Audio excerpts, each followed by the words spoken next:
Good evening, everybody. Welcome to Tunsted Live, the author's journey, the first in a series of unique and captivating events after hours here at the San Anselmo Library. Thank you very much, all of you, for being here and for being willing to sit on the floor and in the back. We appreciate that. I want to start off by thanking the Friends of the Library for sponsoring this event, and they helped to sponsor just about every event here in the library. Also to the San Anselmo voters who passed the parcel tax for the library, because that has made this evening possible.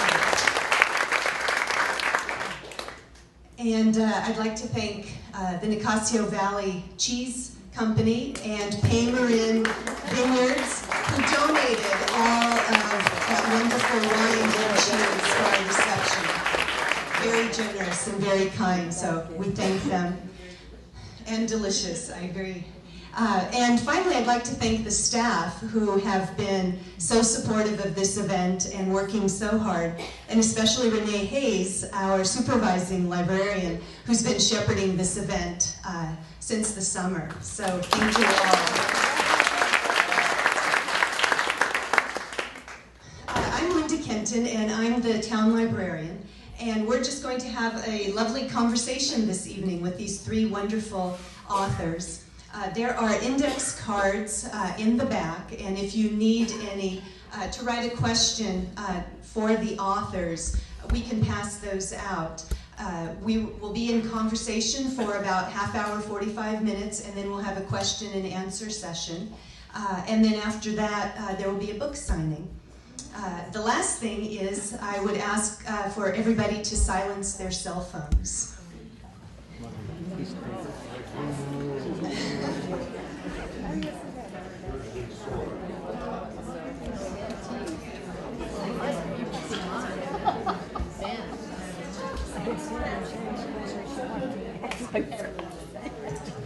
All right. Yeah, that's all right. So we're going to go ahead and I'm going to introduce our authors. Being a librarian, I am going to do this in alphabetical order because that's what I like. So first we have Annie Barrows, right next to me here. Annie is the co-author of the Guernsey Literary and Potato Peel Pie Society novel, along with her aunt, Marianne Schaefer.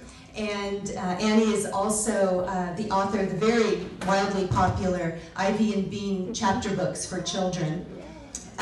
Annie also can mark on her resume that she was once a library page here in the San Anselmo Public Library. Once upon a time. Next we have Jan Harper-Haines. Jan is from Alaska, educated and born, and is the author of Cold River Spirit, which is a memoir. And Jan also is a former member of the Library Advisory Board here for the library.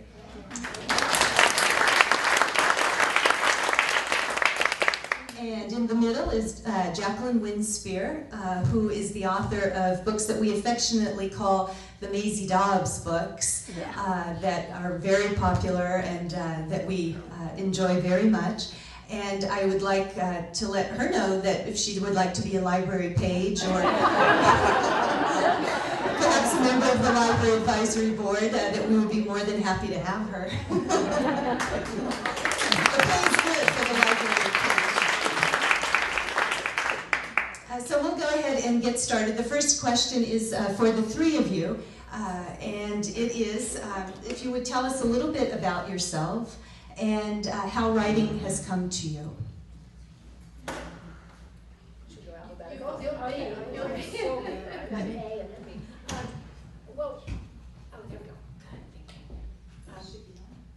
Am I on? Yes, I am. So I would say that the journey really began right here in the San Anselmo Library. I was hired to be a page in the San Anselmo Library when I was 12 years old, primarily because I wouldn't leave. And I had been reading there all my life, and they hired me, which I took to be a mandate to read all the new books before anybody else did. And it was that reading, I think, that made me love literature, books, everything having to do with books. And I decided that because it would be impossible to be something so wonderful as a writer, I should be an editor. And I was an editor for years and years and years. And I don't want to say that familiarity bred contempt, but after I had edited about 200 books, I began to feel that it wasn't magic, it was actually work. And that I figured by that time I could probably work as well as anybody else. And I also had an experience of working on a weekly magazine that had a deadline every Friday at 11 a.m. and if we didn't have enough words to fill it up, I had to write them to fill it up. And that took away all the preciousness that I ever felt about writing. And the combination of those, of my long editorial experience and a lot of writing on deadline made me feel like I could possibly be a writer. So I did.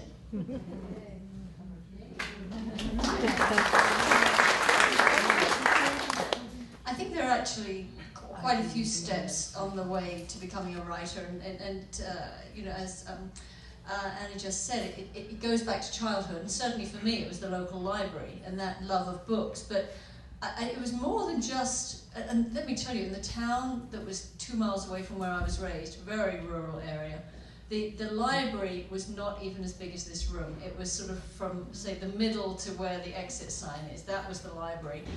And we used to walk into town on Saturdays, and there'd be my mum with the big, you know, pram that people had in those days, one big wheel and one small wheel. And there's a basket underneath, and there's also the place underneath where the baby slept, or was supposed to sleep, but couldn't sleep because of all the library books were brand in there. Because we were known as that new family in the street, and it was all people of a certain age. And my mother used to get the library books for everybody. And they would leave her to pick out their library books. So she knew everybody's tastes, you know, Mr. Kilby likes westerns, you know, romances, da, da, da. And I was always able to pick my 2 books. And it was really funny because my poor little brother, baby, was squashed up one side of his pram with a mound of books in front of him.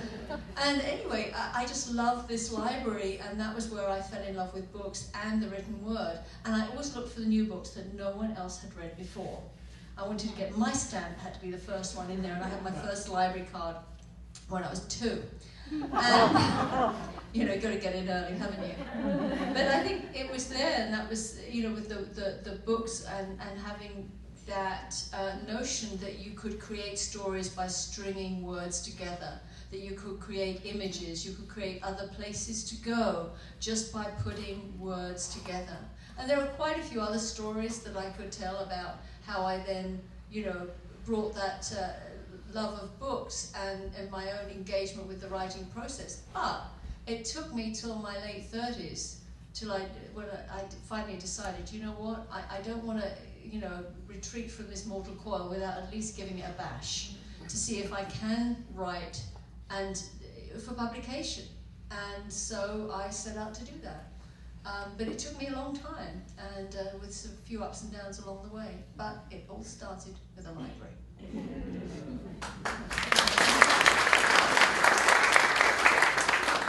Well, me too. My mother worked in the library in Anchorage, the Lusac Library, and I hung out there from 4th grade on. So it's amazing. Does anybody write without any of the library experience, you wonder? And then as I progressed, my mother would tell stories about her youth and growing up on the Yukon, and both the hardship and the joys and so on, and the struggles that they had. And some of them would be rather haunted stories, and they were fascinating. And she would say, someone should write these down. So, and I was an only child. Yeah, someone, exactly. So there we are, my indoctrination.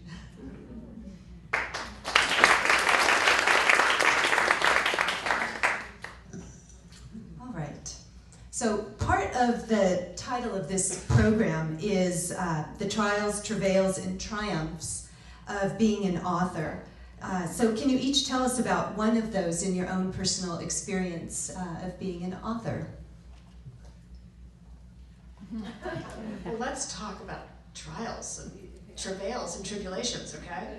Let's not talk about triumphs. Let me tell you my problems. That's why I'm here. Let me tell you all my troubles. When I looked over the questions that Linda had given us last night, and I was thinking about that and trying to think about what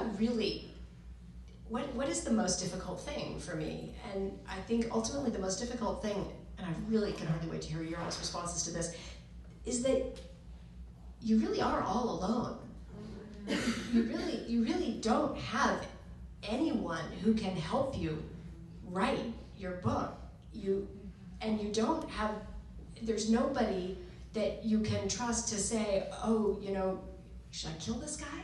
And the answer, you don't ever get any advice that you can fully, truly trust, because ultimately you have nobody but yourself who cares, who loves, and Don't forget your parents are in the room. I know. Really good mom. Great mom, next best. But you can't.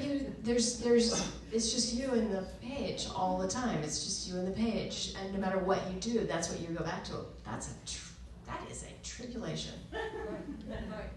Okay, tribulation. I thought about this question, and I guess in a way my writing started with a tribulation, and it was an interesting one. Well, not started, I mean the books started. I had written just a little of Maisie Dobbs, and maybe not even a third.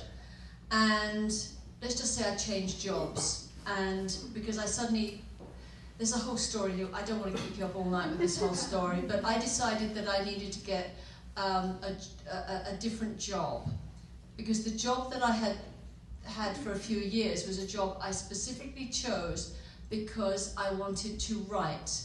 Therefore, I did not want any more of these heavy corporate jobs where I was working 24 hours a day. I wanted a job where I just worked the normal hours and I didn't take work home with me. And okay, maybe I wouldn't earn so much, but I would have time for my writing because, I'd reached the point where I really was determined. And I was writing articles and essays. Well, I suddenly, thought, what, retirement looms somewhere out there. I need a job with a 401k and all these things. And it was a little bit of panic that set in. And I got a job. It was a great job. But the grief that I held with that was phenomenal, because I thought, I'm giving up my dream to be a writer because I had no time to write. I was 2 weeks into this amazing job. And it had the company car, the 401k, the expense account and everything. And one of my friends, who's actually here this evening, I just got back from a business trip. It was a Friday evening, and she phoned and said, how's that job going? And I said, I would give my right arm not to be doing this job. Next day, I went out on my horse and had a horrific accident and really badly injured my right arm. And spiral break, major surgery was on the horizon. And I actually, the first thing I did was I gave up the job, which everybody was shocked at, because I could have strung disability out for months if I wanted to, but I thought I've got to get rid of that job. And, soon destitution was looming, although, maybe not quite. And something happened in that my right arm was in this structure, and very quickly I went to visit a friend of mine who, a Bay Area writer, Adair Lara. I had done some of her memoir classes, and she became a friend of mine, and she said, now's the time for you to work on that book and finish it. And I said, what with? And she said, you've got a left hand, haven't you? Use that. And that was what I needed, and literally every day I would work with my left hand for as long as I could, writing Maisie Dobbs. And to get to the point where I was really good at my physical therapy, but I would lift the other hand onto the keyboards, because I'm not very good with this hand, so I could finish the book. But But what was interesting, I think, goes to your point, you know, about it, sort of the work and so on. But it took all fear away that I might have had with sending that book out to X number of agents when the manuscript was finished. Because what were they going to do? Come and break my other arm? You know? I mean, I had no fear. I couldn't care less. I mean, and sometimes you get wrapped up in, oh, what's everybody going to think? I didn't care what they thought. I had written a book and I had got through a nasty period of my life and I was on my way. And the rest, as they say, is history. But that was my big trial and tribulation.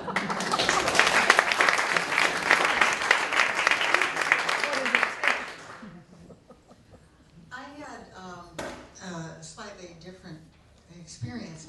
Harper-Collins had seen an early manuscript of mine. It was before the book is in the shape that it was ultimately published. And they wanted me to turn it into a novel. I took 2 years out trying to turn this thing into a novel. And even the agent that I had at the time said it's losing its integrity. So I went back to the drawing board and I reverted back to what I'd had to begin with, which is a collection of, I think, extremely wonderful stories that are mystical and powerful in what my ancestors had to deal with. At the same time, my, oh dear, I think I'll continue on with something else now. I've got so much going through my head and it's trampling over itself. We had trials, tribulations, and trials, travails, and triumphs. Triumph. When Tony Hillerman gave me a blurb on my book, I thought I'd won the I noticed that. I thought, wow, that is great. Well done. Well done. That's a real tribulation. That's a tribulation. Triumph. See, I'm keeping you all on your toes there. Testing the audience. Watch out up there. All right. These are awesome answers. I'm really sitting here enjoying hearing these stories. So I hope all of you are too. Maybe to lighten things up a little, let's throw a question out there to whoever would like to answer this one. You know, we've got an audience here of voracious readers. I know I see a lot of these faces in the library all the time. So I'm curious, you know, whoever would like to jump in and say, what's the best book you've read this year? The Goldfinch was, it took, boy, I plowed through. Like 2 weeks ago. Yeah, it took me all every day. Oh, it's wonderful. What book again? The language is The Goldfinch, Donna Tartt, and it's been reviewed by everybody in the world, and my gosh, it's just astonishing. I have the attention span of a gnat, so let me tell you, somebody like me who can get through 771 pages, that's how good it is. I really enjoyed The Signature of All Things by Elizabeth Gilbert. I loved that. And another book I loved was Beautiful Ruins by Jess Walker, which I thought was a terrific book. Really terrific. Okay, I'm going to throw a wrench in the works here because it's not a new book. The best book I read all year is a book that nobody has ever read except for me and Carolyn C., who recommended it to me. It's called The Way I Found Her by Rose Tremaine, who is a very well-known British. Yeah, she's wonderful. And this is a very obscure book. The narrator is a 13-year-old boy who's develops this terrific crush on this older Russian lady. It's a great book. It's one of the most perfectly plotted books I have ever encountered. It's really educational. Excellent. Yeah, it's amazing. I don't know how she did that. It's called The Way I Found Her, and it's really tricky to get a hold of this book. You can do it though, guys. I did it. You can do it. Come to the library. The author of that was Rose Tremaine.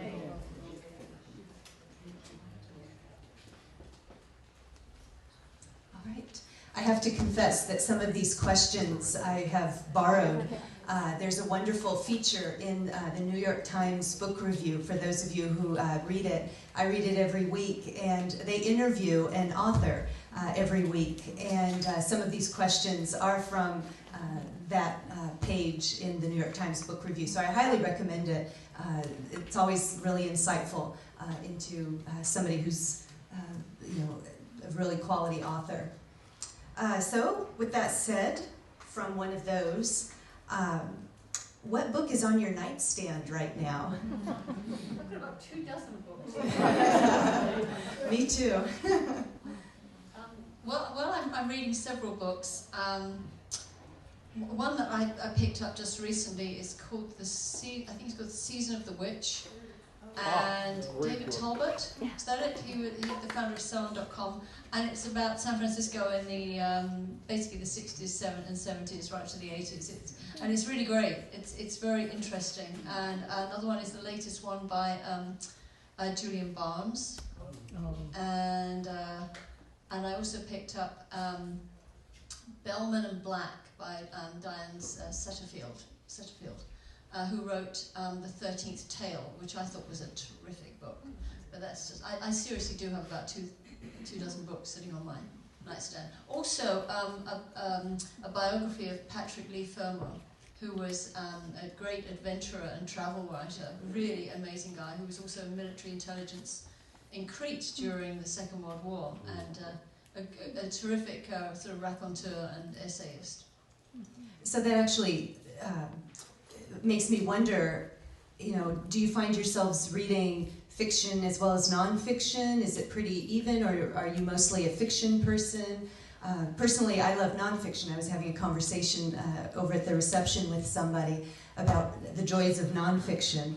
So I'm curious about that too. I read a lot of memoir, but sometimes it gets a little bleak, because people are so busy confessing and bringing down and so on. So I read fiction as well as memoir, and I've got Burial Rites right now on my... I almost didn't. I mean, I picked it up and I saw what it was. It's based on a true story. Took place in Iceland years ago, and it's about a woman who was beheaded because she had murdered somebody. And I thought, oh, no. And then I started to read the first page. Well, they had short paragraphs. And beautiful sentences. Oh, heck, okay. Read. So that's still there. Writer's Dreaming by Naomi Epple is a fabulous book, even if you've never written, and it's just getting into Amy Tan, all the Stephen King, incredible cast of characters, and how they're dreaming and how they use it or don't use it, and what they ignore and don't ignore, but how it nonetheless affects them.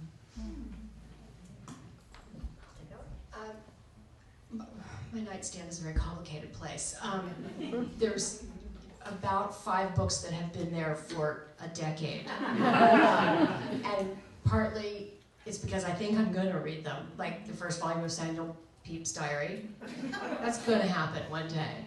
But in the meantime, I use them for yoga blocks. But on top of that stack are the books I'm actually reading, and primarily I read fiction, although currently it's Daniel Deronda, but directly underneath Daniel Deronda right now is the WPA Guide to West Virginia, which was published in 1941, and which is research for my next adult novel, and is also just so soporific. God, it's so great. It's better than sleeping pills. It's just, you just read a little bit and you feel really good. You feel just great inside. And so I have that and Daniel Deronda, and those are actually the books I'm reading, and then the rest of it is just wishful thinking. How many of you have that on your nightstands, right? I've read your books in the last couple of weeks. Not all of them, but definitely there is, I know, I feel it coming. And I noticed several themes, interestingly enough, through your books. And one is that they all have what I consider strong female characters. Yeah. They're set in historic times. which is appealing to me personally. And I also found that they have a very strong sense of place. So I was wondering if one of you, or however you'd like to do this, speak to one of those and how significant one of those is to you in your writing of your stories. For me, Alaska is a main character, and people are the way they are because of being in that country, in that state, which at the time that my mother lived there, was born, raised, and I was born there. It was a territory still, but Alaska is a dominant character, and the beauty and the hardship and well, here I go again about mysticism, but nonetheless, the work that the native people did with nature and how they communicated with nature, and in a sense that both honored and respected it, and yet that's how they lived. They weren't vegetarians. So, with all that, and then the other aspect is my grandmother had a lot to overcome. She was widowed early on, perhaps not soon enough because she had 10 children by that time. And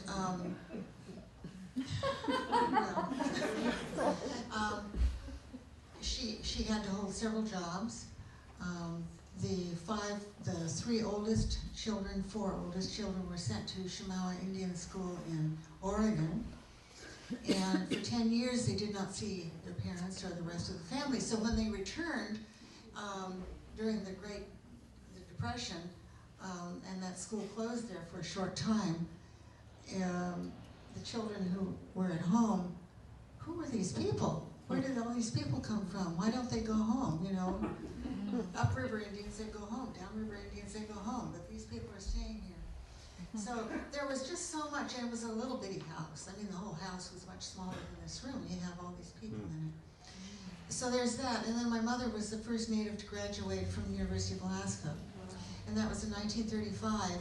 So the racism was just rampant. And so she was dealing with a lot of that. She also had tuberculosis twice.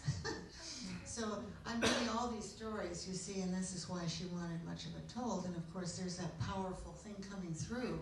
She was the oldest of the 10 children. Her sisters, she had 5 sisters, 5 brothers, and they each turned out to be very fascinating. My acquisitions editor said, well, what happened to the rest of the kids? Well, I told her, I'm sorry, Grandma isn't the only one who's sorry she had 10 children, because there was so much more work to be done. But to my surprise, the stories were all there, and they came through. And when you start writing this stuff, you don't realize what you've got until you start writing it. And then you find out you've got something here that is valid and that people are interested in. And that's when you're turning something that is very mundane into art. So never short sell yourself by saying, oh, who's going to care about this? It's just a grocery list. No, who's going to care about this? It's just the day I went to the bank and saw something. Write it down. Just write it.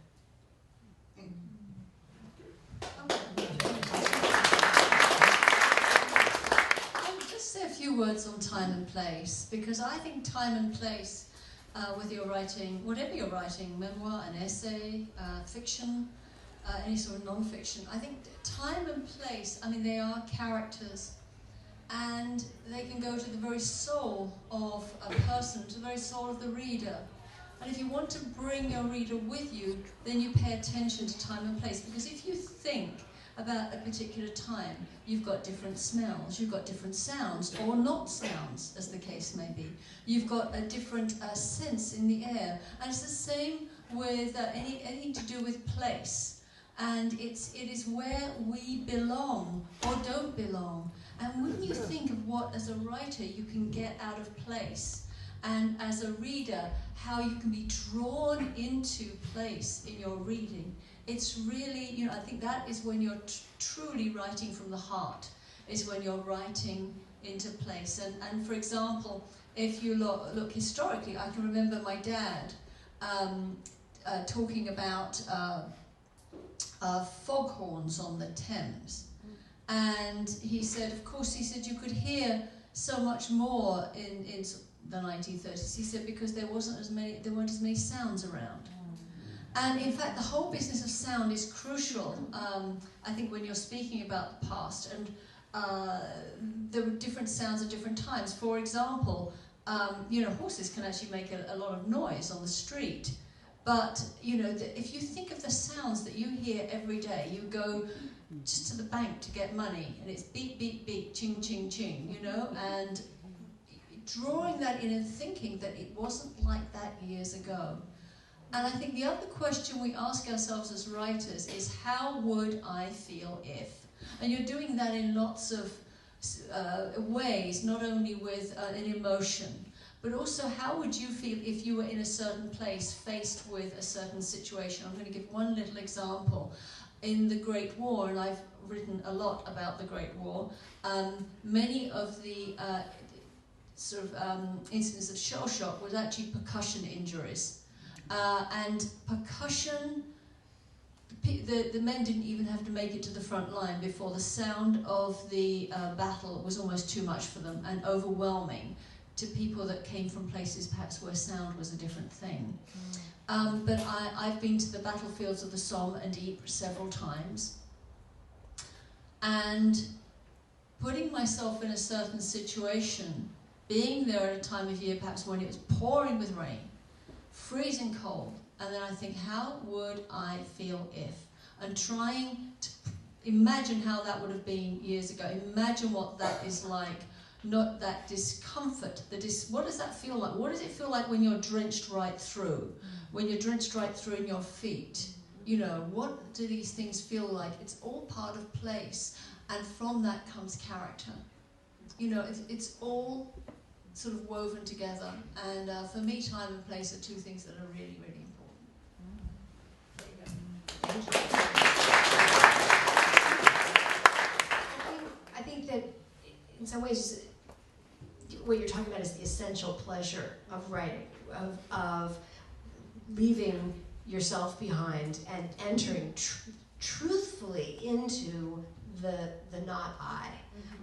And I have myself an enormous amount of pleasure in writing about the past, and writing and immersing myself in that, imagining through details what this kind of a scene was like, that kind of an event was like in history. But I also think that the same sort of transport away from the self happens when I write about kids, because that is, when I'm writing a book for kids, that is writing for somebody I used to be, but I'm not anymore. And I have to peel away so much to get even the momentary glimpse of what it was to be a kid. How did it feel? How did I think, and how would I feel if this happened to me?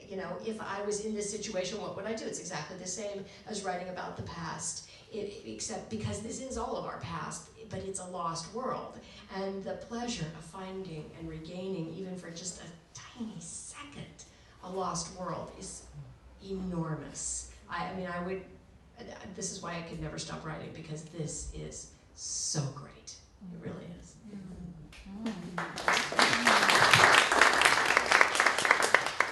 So you opened a tiny door there in my mind about writing for children, and you talked about finding that feeling. What was it like back then? And do you draw on your own children and observe their experiences, or do you mostly mine those from your own memories? I draw on my own kids, and I draw on random kids I see. If any kid I know enough to be able to predict what they're going to do and then realize that I'm wrong, I can learn from. Those are the kids that I use all the time. But I find myself peeling away my adulthood as best I can to be the one thing that I will never lose, because my kids are getting old. They're no good. And you after a certain point, if you're hanging out at the park without any kids, people don't like you to be there. And so I have to go back to myself. So true about the park. Wonderful police eventually. Yeah, they do.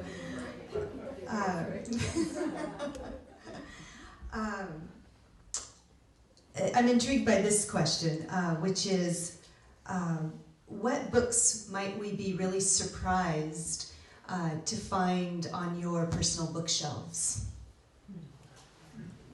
I have The Physics of Miracles and Keith Richards' Life. I guess my comment is I don't think we should be surprised to find a certain book on a writer's shelf, because I think, I mean, for a start, you know, we're always, I think, researching. I mean, being a writer is a wonderful excuse to be a reader. I mean, really, it's, you can just indulge yourself. It's just research, you know, and to spend a ridiculous amount of money on books as well. But I don't think you should be surprised at whatever you find. Just as, for example, you know, I'm a writer essentially of fiction, but I also write essays, and I really, and articles, and I've written some short stories, although that's not really what I consider my main focus. But I also think, and it's kind of allied to that, that writers, it behooves you to cross-train, just like an athlete. If you're, you know, you're a runner, you're also doing weights, and you're also doing this, that, and the other to be the best runner you can. And for example, if you're a writer of fiction, playing around with poetry will give you a sense of rhythm. You know, and working with memoir, I think, makes you more adept at using metaphor, and so on. It all feeds in. You have to cross-train, and I think you have to cross-train in your reading as well. And sometimes read things that maybe is not the thing that you usually would read, to exercise your mind a bit, and to read something different. You know, certainly I've probably got some books that might surprise. I can't think of anything that would surprise anybody, to tell you the truth. Because I'm such a bookaholic, and I think we all are, really. I think you're probably right. There's a bunch of oddballs on my shelves. I think it is surprising to most people who come to my house that I have a lot of books about 4th and 5th century pillar saints, those guys who stood on pillars. I just like them. I think they're cool. But you're right. It's all. I have so many oddball books that are research. I was talking to a friend who's a writer the other day, and we were trying to decide how much research is too much research. And I was saying how I had spent 3 hours trying to find out the color of a certain guy's hair. And she said, "Oh, I have the answer to that. It's when you start trying to find out what people in Bali ate for breakfast in the 19th century, you've gone too far." And so I thought, that is really a good litmus test. And then, of course, I spent an hour trying to find out what people in Bali ate for breakfast in the 19th century. That's the beauty of the internet. Actually, my brother sometimes gets strange calls from me, I must admit. I called him not long ago, and there he is. He's a landscape gardener, and he was raised in the same area. It's been very useful. And he knows a lot about a lot of things.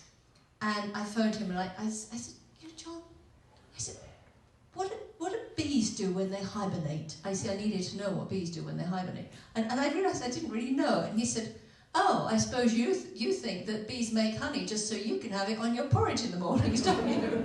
And he went on to explain it, but the way he, you know, very quickly, I suppose you think they just make honey for you to have it on your porridge. I did. I did, actually. They use it to hibernate. Let's do some research, guys. I don't know what a pillar saint is. Oh, pillar saints? Okay, pillar saints, great people. It was this big movement amongst highly religious folks in the 4th and early 5th century. They would go stand on top of pillars and just stay there for years and years and years. And they were called stylite saints, that's the proper word for them. And to me, it's so adorable because it's such a figure of trying to be away from the earth and close to God. But what happened to the poor guys was that all the townspeople decided that since they were up there on that pillar anyway, they probably were talking to God, and so the townspeople would climb up and ask them, you know, legal questions all the time, which was very annoying to the pillar saints. And they also got a lot of very interesting diseases that I won't describe here. Thank you. That's awesome. All right. I think we have probably time for one more question from me. And then just a reminder, if you have questions for our authors, that we're going to have them on index cards. And Renee will bring those back up to me, and then we'll ask some of your questions as well. But I'm interested in knowing what is next up for each of you. I'm working on an anthology of Alaska Native writers, and with the focus on how what they produced, what they wrote, most benefited Alaska Natives. And some of the books that I have gone back to 1941, so obviously the authors are no longer. But thank God for the library, because that's how these books are out of print. And then I'm also working on a biography of my father, a white man married to an Athabascan woman. He'd gone no more than the 4th grade, and my mother was a college graduate. So they had this dichotomy there. And the racial tensions in Alaska are rather interesting at that time. My father was, however, a marvelous artist, and some of his art was published in the newspapers and so forth. But by trade, he was a carpenter. I'm also working on a collection of vignettes, which I want to put into a memoir of my own. And what's closest to my heart is a novel. It's called The Haunting of Jimmy Brown, and it's set in Alaska. Huh, surprise. And in the 50s. And it stems from a true incident. And I've gone on with the characters, and I'm just loving it because I'm inhabiting these characters, and what they are doing surprises me, as I know that these two here are familiar with. Mm-hmm. Jan, how frequently do you go back up to Alaska to do research, or do you find that you're able to do a fair amount of research down here? Yeah, I've been back so many times since 2000 that I pretty much don't need to go back, at least for quite a while, unless somebody else is paying for it. I've been working on something different. Next summer, next summer, a book entitled The Care and Management of Lies will be published. It is not a mystery. It does not feature Maisie Dobbs. It is a book set in the opening months of the Great War. And it's a book, and here's what I call holding onto a story, that I first had the idea when, oh gosh, it was about 32 years ago. I had a day job, but I'm one of these people, I've never only had just one job. You know, it goes back to my mother saying to my brother and I when we were kids, you should always have a second string to your bow, you know, just in case. And so we always had multiple things that we're up to. But, you know, I had my day job, but together with a pal of mine, we had a stall down Portobello Road in London, you know, the flea market. And we used to deal in art, deco, jewellery, pottery, anything, and also anything else we could buy to sell, so to speak. And if I wasn't there on a weekend, I would go to jumble sales looking for stock, you know, basically buy low, sell high. And one day I found this book, and it was a big, thick book. I used to love books on I still do love old books on household management.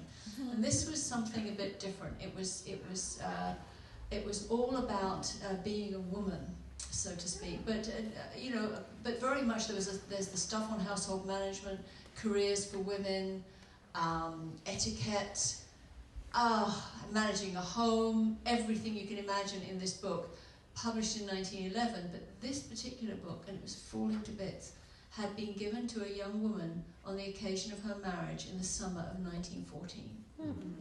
And I can remember, I thought, oh my gosh, what happened? What happened to them? Did he die? Did he live? What did she do? What were their lives like? And I bought the book, and unfortunately, another story, but the book and I parted company at a certain point. But I never let that story go. And as these things happen when you don't let the non-fiction go, so to speak, the fiction starts to take over, and the story started to develop in my mind. I never thought I'd ever be able to write that story for publication. And yet it was, you know, maybe, what was it, a year and a half ago, I said to my agent, I really want to write this book. And she said, no one's going to want this, you know, they want another Maisie Dobbs. And I said, well, can we try it? Because I'm going to write it anyway. You know? And actually, my publisher was very supportive, and the book is being published next year, as I said. And another Maisie Dobbs. I'm actually just starting research on the next Maisie Dobbs, which will come out in 2015, and it's really the start of a new chapter in Maisie's life. So, there you go. Your novel. I am just finishing up a new book for kids. It's not an Ivy and Bean book. There will not be an Ivy and Bean book next fall. It's a sequel to a book I wrote a few years ago called The Magic Half, which is about a family that has two sets of twins and a child in the middle of the two sets of twins. So this poor girl, our heroine, has a pair of older twin brothers and a pair of younger twin sisters. Her life is horrible. But anyway, this is the sequel to that book, and it will be coming out next fall. And I wish I could tell you the title of it, but I haven't finished arguing with my editor about that. And then I am also writing another novel for grown-up people. It's not in Guernsey, it's in the United States, and it's set in 1938. And again, I would love to tell you the title of that book so that you could look for it in the spring of 2015, but we're still having that argument. So really, they're fabulous books, and they'll be called something or other, and they're coming.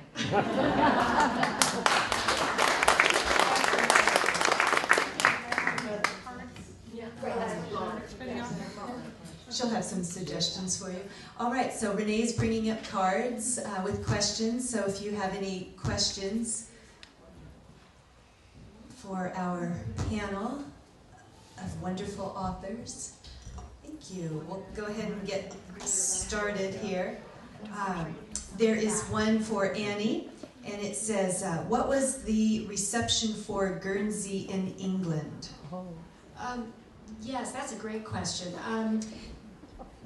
Guernsey came out first in the United States and very shortly afterwards in England. It was the whole editorial procedure, just to go back a little bit, was very interesting because when I was doing my work on Guernsey, I felt that my job was to make it sound British to Americans. I did not feel competent to make it sound British to British people. And I'm not competent to make it sound British to British people. I was informed by my British editor. And so we spent I spent about 5 months working with the editor and making it sound British, but still making it say the same things that we wanted it to say. And when the book came out, I was very I was very tense about the whole thing. I wasn't tense about all of England. I was only tense about the island of Guernsey.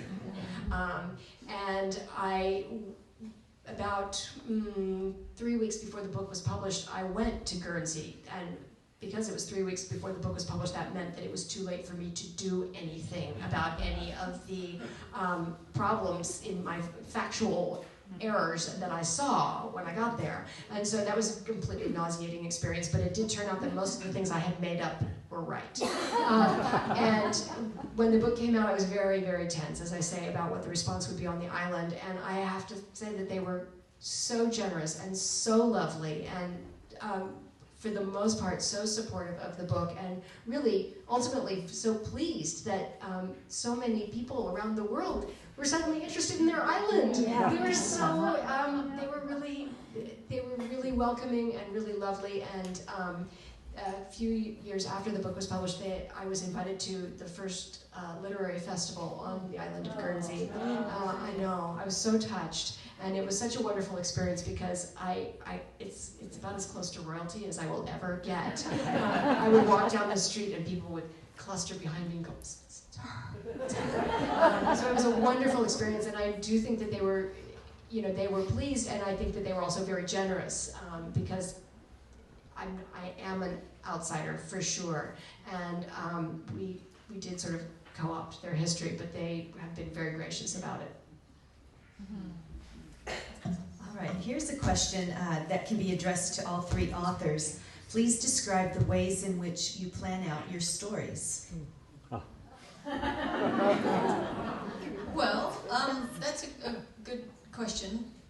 You know, there are some people in this world that really do a lot of planning. I once met a guy at some kind of conference who did 60 or more pages of planning, and I thought, 60 pages of planning? I mean, you know, that's the core of the book. You know, I'm there. Can you? I would be. Everything before it happens. How boring. I would bore myself silly. It's absolutely bore myself silly. So what I do is a mixture of a little bit of planning and flying by the seat of my pants, or should I say dancing with the moment, But it's funny, when I had my broken arm, you know, and was trying to write with one hand, I wanted to keep track. It started off, I wanted to keep track of the characters. So I got some of those. I got my husband to go and buy me some of those large poster-sized Post-it notes. Stuck one of those on the wall because I can't write little with my left hand. Got a big felt tip pen and started keeping track of the characters because I changed their names. Suddenly, Lydia can no longer be a Lydia because that character just is not a Lydia. She's got to be a something else, and so on. And then I wanted to do, and I tend to start off like this. I've got an idea in my mind of various landing points along the way, not the whole story, but just landing points. And so I do, if you will, an arc of the story. And if you've ever done stats, it kind of looks a bit like the standard mean, only it's skewed that way. And I just mark them off. So, okay, there are my landing points. And then the third one, so I've got my names and so on, and my standard mean, and then I've got another big Post-it note, and I've kept to this. Probably because that's the way I had to do it in the beginning. I've kept to this. And the third one is things I don't know about, but I need to find out about. And basically it's my research list. So I'll be going on thinking, oh, I don't know that. There's an opportunity to get another book, and I write it up there. Do you stop? Do I stop? Do you stop and then go find out the thing you need to? Oh, no. I never stop. Because I'm one of these people, when I start writing, I have the story, broadly speaking, in my head. I don't want to be prescriptive because I don't want to rule out something happening that I just might want to go with. And I'll give you an example of that. Pardonable Lies starts off with a scene where Maisie Dobbs is with this young girl is it Pardonable Lies? Yes, it is, thank you. I just read that, yes. Yes, and Avril. She's in Avril, yes, and she's just being pulled in on suspicion of committing a murder.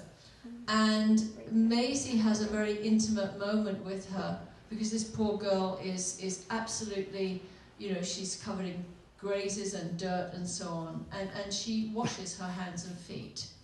I've probably just spoilt it for anyone who's never read that book. But the interesting thing is that happens right at the beginning. I sat down that morning to start the novel, and it was going to be in the home of this particular person where Maisie was introduced to a man who wanted to solve the mystery of his son going missing in the Great War. And yet I sat down, and there was this Avril. And I thought, I'm going to go with that. And I just did it. And if I had been really prescriptive, I would have been so frightened to leave that, to leave my plan. And the great thing about having the map, you see, my little, standard mean, is that, if I do go off on a tangent, I've got something to come back to. And it's sort of, so I can be quite, but it's not so prescriptive that I've really got to stay on this road. And in fact, that scene opened up a whole, if you will, layer of Maisie's life, which was explored throughout the novel, which I found very fulfilling as a writer. Oh my. I don't outline. I have written this novel that I'm working on. I've written it about 4 different ways till Sunday. And I'm finding how it is coming together, and I'm really enjoying the work on it now. But I'm letting the characters speak and letting them run with it because I've had some really interesting experiences with them doing that, and that have just shocked me, and been a wonderful surprise. And I keep thinking I'm discovering something. So even if this never gets published, I've discovered something. And at the same time, because I've written it so many times, the writing is getting better and better and better. Don't you just hate that? It does get better and better and better. I have, in my adult work, I have been kind of what I would call disorganized. I haven't done very much in the way of outlines, and I now think that's a mistake. And next time I write a novel for adults, I'm going to get a little more organized. I'm going to know a little bit more about it before I begin. But when I write for children, I have to be extremely organized because I don't have much room.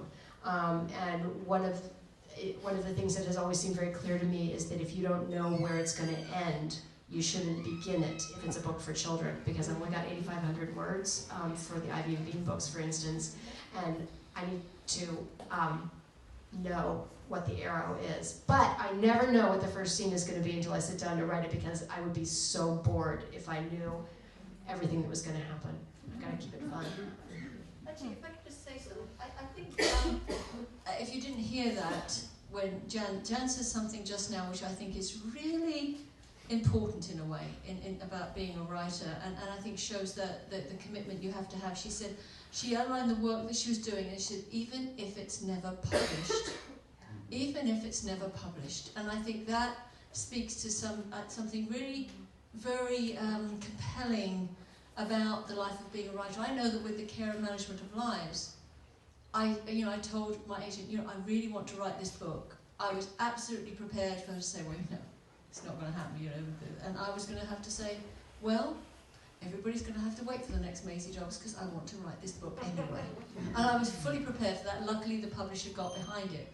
But, I think there's something very, I don't know, it's just how it should be, that you're writing from the heart and you would do it anyway, That's all I'm going to say about that.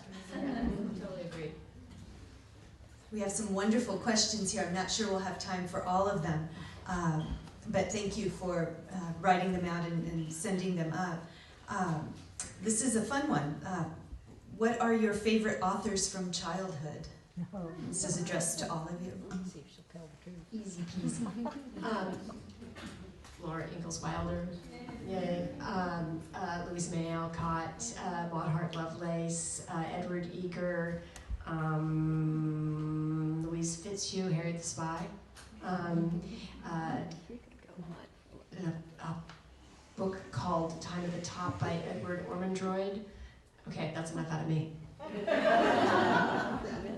Oh my gosh, well, being raised in Britain, you're raised on the classics from the time you're born almost, so, it's all the usual sort of Dickens, Austen and so on, except you get the childhood versions of them. But I loved, Dodie Smith, the 101 Dalmatians. I can't remember how many times I read that book. And there's another woman, a writer called Ruby Ferguson, who wrote books about girls and horses. Jill has 2 ponies. Jill has 3 ponies. Jill and the Gymkhana. Jill and this, Jill. I read all the Jills, and oh gosh, just everything that was going, really, everything that was going. But those are 2 that actually stick out for me. Carolyn Keene for the Marin TV. Yeah. And whoever wrote the Trixie Belden series, and Audie Murphy. Believe it or not, I stumbled into the adult section, and I had a crush on Audie Murphy, and I read that book to hell and back when I was very young. So I used to read a lot of westerns because my dad loved westerns. I used to read Jewel in the Sun. I don't think westerns are written as much anymore as they used to be. Hint, hint. Lonesome Dove. Yeah. But the Zane Greys of the world. And, have you participated in writing groups, helpful or not? Value of friends and family reading your work. Sounds like an aspiring writer out there. Bah humbug. I've participated in a number of writing groups with mixed results. Everybody wants to be the critique person, but what you're showing when you're working in part of a project is that you're only showing part of it. So the critiques will come, and you want that T-shirt that's, it's in the next chapter. You want the answers. I've had some good experiences too, and one of them being in that when you read your work out loud, you begin to calm the hell down with it, and you just blast on through, and it becomes then much easier when you finally get to the point where you're doing book tours. I've gone through an MFA in creative writing, which is sort of the ultimate endless writing group, and I would say that it's a crapshoot, just like any other writing group. I mean, really, I was in an MFA program for 2.5 years, and I think I heard one thing from one professor that profoundly impacted my writing, and there was one other student who understood what I was trying to do and helped me. I think it's very, very rare to find somebody who cares enough about somebody else, about another writer's work, to actually pay enough attention to critique it in a sound way. And I think that it's also extremely rare to find somebody confident enough to say, wow, that's really good, and not feel that they have to rip something to shreds in order to prove their own critical abilities. With that said, I think there would be, I long for a writer's group sometimes, because again, I think that the most difficult thing for me is the fact that I don't have anybody else's opinion, that I find that nobody knows the work well enough for me to get help when I'm stuck, which is tough. Right, and then you're so sunk into it, it's like being buried in clouds. You lose perspective. I'm a solitary person. I don't do any writing group stuff. I mean, I've done writers' workshops in the past, but never in fiction. I happen to like memoir and creative non-fiction, so I've done, a few classes in that, but not belonging to a writer's group as such. And I prefer to work on my own and just be me and the story. And my husband never even sees the book until after my editor has seen it. She's the first person to see it. And this goes back to when I actually wrote a memoir and showed it to my husband, and then within the first line he'd put first margin he put unclear. And I said, what do you mean unclear? What's unclear about that? I thought, this is not a good idea for me to share. It is just best for me to keep this to myself and show him at a later date. Although I actually, with this book that I recently finished, I did share it with him. And he knew better than to say anything. That's very nice, dear. If he asked just one word, like it could do with what? Do you want your dinner on the table tonight or not? Or on the floor? No, seriously. I'm just one of those solitary people. Everybody's different. Everybody has different ways of working, and I think it's whatever suits you. It's whatever works for you. Well, hold on to the microphone, because there are a couple of questions here about Maisie Dobbs, and I think I'll roll them up into one, which is basically how much of Maisie is in you, and where's the inspiration for Maisie? Where did that come from? Well, the first one's easy. I'm not Maisie Dobbs. Someone at an event once said to me, now when you do such and such, when you go, and I said, no, stop. That's not me. That's Maisie Dobbs. I'm not Maisie Dobbs. I can tell you a really funny story about that. I'm going to tell it really quickly, and then I'll tell you where Maisie came from. I was at an event. It was one of these big literary functions, and it was held at one of these large hotels, nice posh hotel. And I was in the lineup of authors. It was an all-day event. And, at a certain point, I went along to the ladies' room. It was quite a posh ladies' room. There was a whole seating area, and there was a line. There were a lot of people there. And so I was in the line, and there was a sort of coffee table by the sofa, and as a newspaper had been left there, and it was open on a page, announcing Rolling Stones in concert at Anaheim. Now, I happen to love the Rolling Stones, you know? And my brother and I used to go to a lot of Stones concerts together, and I thought, my eyes nearly fell out of my head. I thought, oh, wow, and grabbed the paper, flicked open my cell phone. John, Rolling Stones, November the 4th, Anaheim. Okay, I'll get 4 tickets, you know, and I quickly. And suddenly I saw all these people looking at me like this, and one woman said, I would hardly have thought the creator of Maisie Jones. I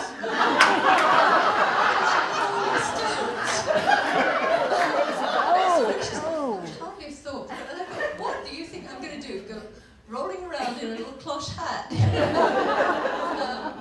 But I think actually there's probably something of all our characters inside us, otherwise where do they come from? But where does Maisie come from? I didn't ever plan to write a novel. I could see myself as mainly a writer of fiction, non-fiction, essayist and so on. And then I was, very quickly, I was driving to work one morning, stuck in traffic, on 2nd Street in San Rafael, just where that Pennzoil place is, you know. And there was terrible traffic, stuck there, pouring with rain. I'm a bit of a daydreamer, so stuck. And I start daydreaming. And daydreams usually start off with, did I close the back door? Did I turn off the stove? Did I do this? Did I do that? But it was really quite interesting. What happened is this woman seemed to walk into my mind's eye. And basically it was like having, it was a real dream, a daydream. And what I saw in my mind's eye was what became the first chapter of Maisie Dobbs. And suddenly there's all these cars honking. Was I waiting for any particular shade of green there? You know?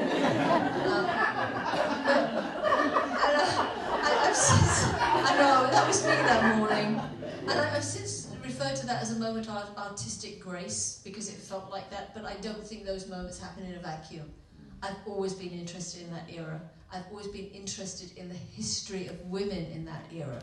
So really, it just I suppose what came up was all my curiosities, which had been there since childhood, observing a grandfather who had been severely wounded at the Battle of the Somme in 1916, and knowing that my grandmother, my maternal grandmother, had been partially blinded in an explosion at the Woolwich Arsenal in the same year. She was 19 years old, you know. And so those things all came together in that moment of artistic grace. So that's where Maisie came from. But I will say one last thing, and that is that, I think the process of creating a character is a two-way process. As much as I develop, quote unquote, the character, she is revealing herself to me. And that is the wonderful thing about having a series, because it's you can reveal, it's more like a real sort of getting to know someone over a period of time. I didn't have to do it all in the first book. And one of the things I wanted to do for my part of that was to do right by what I thought was an extraordinary generation of women. So.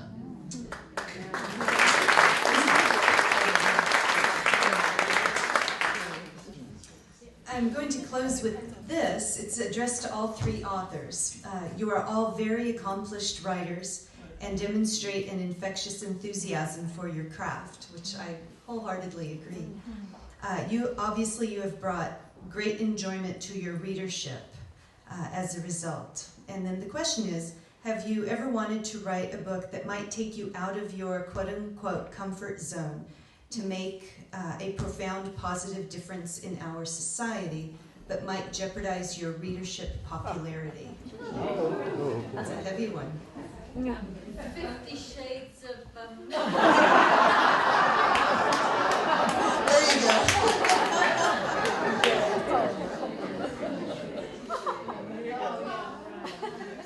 That's an interesting question. It does sound... It does actually sound like you're doing something a little different, though, when you were talking about the things that are upcoming that perhaps are not fitting exactly into the sorts of things that you have been doing. So I feel like the question actually has been answered already. Yeah, I mean, I think that I'm under serious pressure to write another Ivy and Bean book from 7-year-olds. I get, I'm being harassed by 7-year-olds every day. And so but I do think, well, of course I can't keep on writing that book just because people want that book. I mean, if I stop learning something, if I'm not learning anything, then I shouldn't be writing the book. If I'm not making something that I care about completely, I shouldn't be doing it. So it doesn't really seem like much of it doesn't seem that hard of a decision to me. But I don't know if I'm making something of social value either. I think if you already have a readership that trusts you, I would hope that, if ever I did try to tackle, 50 Shades, whatever, that, I'd still have respect for that readership and could take them with me along the way. And I'd have to figure that out a bit more, to have to express that. Because in some ways in the series, there are things I've touched upon that are quite uncomfortable in a way. I'm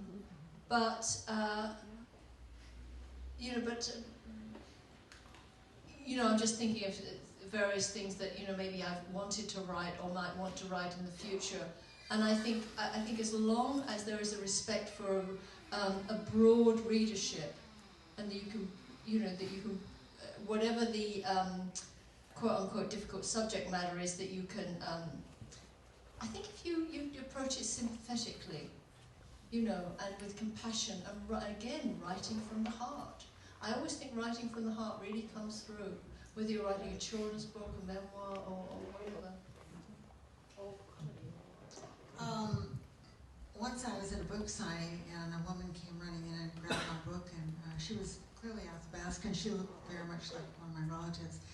And she was also clearly on her lunch hour, and she said she was getting it for her son. He was having an identity crisis.